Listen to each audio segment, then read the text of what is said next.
देवताओं के गुरु बृहस्पति जो भाग्य के कारक हैं, धन के कारक हैं, संतान के, और आप कितने समझदार हैं,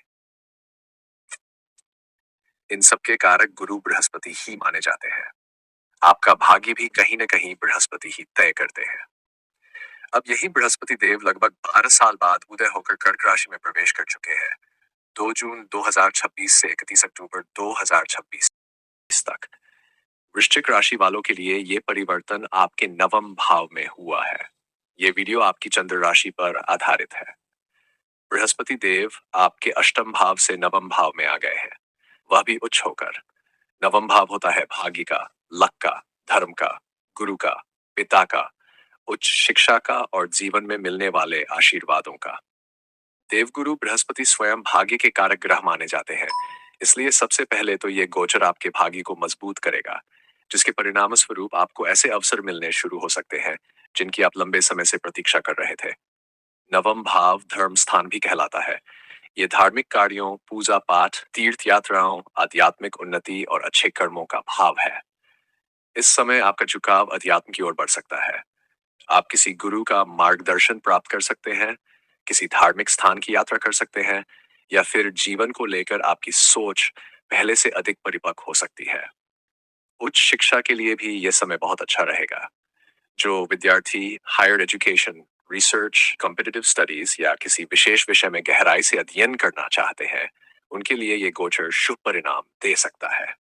पहले बृहस्पति देव आपके अष्टम भाव में थे, जो संघर्ष, रुकावटों, मानसिक दबाव और अचानक आने वाली परिस्थितियों का भाव माना जाता है। इसलिए पिछले समय में आप कई प्रकार की परेशानियों का सामना कर रहे थे। दूसरे भाव के स्वामी का अष्टम भाव में होना परिवार में मतभेद, आर्थिक उतार चढ़ाव या पारिवारिक तनाव दे सकता था।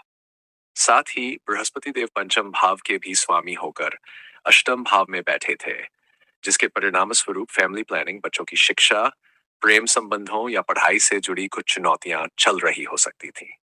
जो लोग सिंगल हैं, उन्हें भी प्रेम संबंधों में स्पष्टता नहीं मिल रही थी या रिश्तों में उतार चढ़ाव आ रहे थे। लेकिन अब बृहस्पति देव नवम भाव में आ गए हैं, जो कि एक अत्यंत शुभ त्रिकोण भाव है।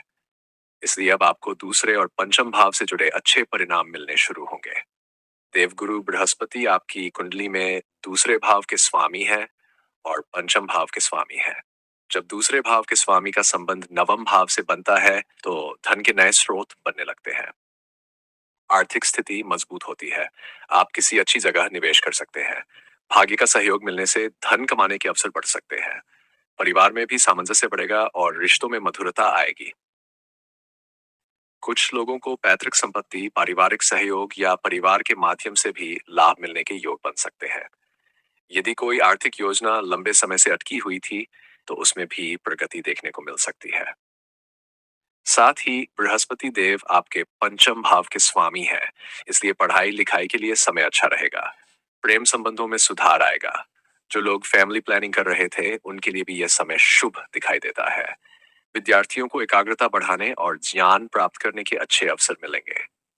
अब बात करें दृष्टियों की, तो देवगुरु बृहस्पति की 3 विशेष दृष्टियां भी होती हैं। कहा जाता है कि गुरु की दृष्टि में अमृत होता है। जहां भी उनकी दृष्टि पड़ती है, वहां शुभ फल मिलने की संभावना बढ़ जाती है। नवम भाव से बृहस्पति देव की दृष्टि आपके पहले भाव, तीसरे भाव और पंचम भाव पर पड़ रही है। गुरुदेव की पहली दृष्टि आपके पहले भाव पर पड़ रही है। जब बृहस्पति की दृष्टि लगन भाव पर पड़ती है, तब व्यक्ति अपने जीवन को बेहतर बनाने की दिशा में कार्य करना शुरू कर देता है। यदि आपका फैट बढ़ा हुआ था, डाइजेशन की कोई समस्या थी या स्वास्थ्य को लेकर चिंता चल रही थी, तो उसमें सुधार देखने को मिल सकता है। आप अपने व्यक्तित्व पर ध्यान देंगे, आत्मविश्वास बढ़ेगा, आपकी कम्युनिकेशन स्किल्स बेहतर होंगी, आपकी सोच सकारात्मक होगी और लोग आपकी बातों को अधिक महत्व देंगे। यदि आपका कार्य काउंसलिंग, कंसल्टेशन, टीचिंग, ट्रेनिंग या गाइडेंस से जुड़ा हुआ है, तो उसमें विशेष लाभ मिल सकता है। इसके साथ ही बृहस्पति देव की दूसरी दृष्टि आपके तीसरे भाव पर भी पड़ रही है। तीसरा भाव पराक्रम, साहस, कम्युनिकेशन सर्कल, छोटे भाई बहनों, डिजिटल वर्क और शॉर्ट ट्रैवल्स का भाव होता है। इस समय ऑनलाइन काम, social media, content creation, marketing, networking और डिजिटल प्लेटफॉर्म से जुड़े लोगों को अच्छा लाभ मिल सकता है। छोटे छोटे यात्राओं के योग भी बनेंगे जो आपके लिए लाभकारी सिद्ध हो सकती है। भाई बहनों के साथ संबंधों में भी सुधार देखने को मिल सकता है। आखिर में बृहस्पति देव की दृष्टि आपके पंचम भाव पर भी पड़ रही है। यह बृहस्पति देव का अपना ही भाव है और यहाँ उनकी अपनी ही राशि मीन स्थित होती है। इसलिए यह दृष्टि अत्यंत शुभ मानी जाती है। पंचम भाव पढ़ाई, बुद्धि, प्रेम संबंध, संतान और पूर्व पुण्यों का भाव होता है। इसलिए इन सभी क्षेत्रों में सकारात्मक परिणाम मिलने के योग बन रहे हैं। विद्यार्थियों को सफलता मिल सकती है, प्रेम संबंधों में स्थिरता आ सकती है और संतान पक्ष से भी शुभ समाचार प्राप्त हो सकते हैं। इस समय जो उपाय आपको करने चाहिए वे है: प्रतिदिन हनुमान चालीसा का पाठ अवश्य करें। मंगल देव आपकी राशि के स्वामी हैं, इसलिए प्रतिदिन मंगल देव के बीज मंत्र का 108 बार उच्चारण करें। ओम अंगारकाय नमः। इसके अलावा महादेव शिव की पूजा अर्चना करें। प्रतिदिन नमः शिवाय मंत्र का जाप करें। इससे मानसिक शांति मिलेगी और जीवन में सकारात्मकता बढ़ेगी। साथ ही उगते हुए सूर्य को तांबे के पात्र से जल अर्पित करें। हमसे परामर्श लेने के लिए नंबर और ईमेल आईडी डिस्क्रिप्शन में मेंशन है। वीडियो अच्छी लगी हो तो चैनल को लाइक, शेयर और सब्सक्राइब जरूर करें। धन्यवाद।